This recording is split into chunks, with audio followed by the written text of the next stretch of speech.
We think immediately of lions and giraffe and elephants and rhinos and hippos and tigers and animals like that are not domesticated for any purposes of man, generally speaking, although it is possible, I suppose, at least to use the Indian elephant. But in general, this would be the large mammals that roam the earth in an untamed or wild form. And so there you have it. I mean, there's really nothing more to say. There are domestic animals and there are non-domestic animals. There are those that are above ground and there are those that are creeping and crawling around on the ground. That's the categories. Now, this general classification, as I say, has really no relationship to the arbitrary system of man-made taxonomy. It's just a simple natural system. Now, I want to point out the fact that all three were simultaneously made, because look at verse 24. Cattle, creeping things, beasts of the earth. Somebody might say, the cattle came first, and out of them evolved the creeping things, and out of them evolved the beasts of the earth. That's a problem. Because you have repeat of the very same thing in verse 25, only it's in reverse order. The beasts of the earth come first, the cattle come second, and the creeping things come third. So, see, the mixing of the order is a very good way to indicate to us that these were created simultaneously. They weren't progressing out of each other. All simultaneously by the power of God created. No evolution, no struggle for existence, no survival of the fittest, no mutations at all. God just created all these animals. And isn't it astounding and amazing, the variety of it all? I mean, just the variety of fish in the sea and animals, including mammals that swim the seas, is staggering, and they're even discovering more. And there are thousands of categories of animals which are extinct already. The birds that fly in the sky. Some people are into ornithology and they poke around with their little binoculars, discovering all the wonders of birds in the sky.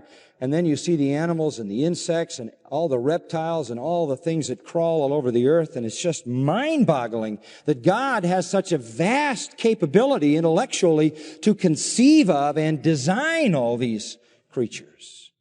But He did. In verse 24, let the earth bring forth.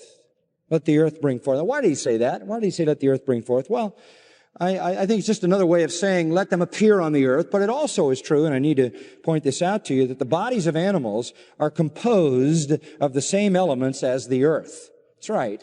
The bodies of animals are composed of the same chemical elements as the earth, and they come out of the earth to be shaped and formed, and when they die, they go back to the earth, as it were, because they're made of the same elements. In fact, that is true of man even. Look at chapter 2, verse 7. The Lord God formed man of dust from the ground. He formed man of dust from the ground. And so, with the same components that made the earth, God made the animals. Same chemical material. Now, when He brought them forth, they're called living creatures. And I just remind you that that's a very important concept. Plants are never called living creatures.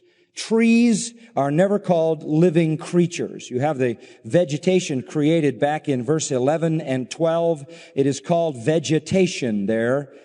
Some translated herbs, but the best translation is vegetation. But they're never called living creatures. When you come down to verse 20, the first time you have living creatures is when the creatures of the sea are created and the creatures of the air, the birds and the fish and others that are in the sea. They're called living creatures. And what did I tell you was the characteristic of living creatures? They move. Plants don't. They move and they have consciousness. Now notice again in verses 24 and 25, it repeats the phrase after their kind a couple of times in verse 24 and a couple of times again, 3 times actually in verse 25. That is becoming very familiar to us. We have it 10 times in Genesis 1. After their kind, after their kind, after their kind. Listen, let me say it as simply as I can. This indicates limitation of variation. This indicates limitation of variation.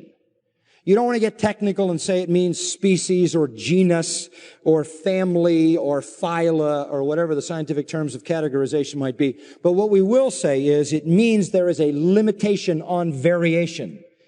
In each case, there is a genetic code. In each case, there is a DNA, a chromosomal strip that is coded in every cell of every living thing that determines that living thing's nature. and it will be true to its nature.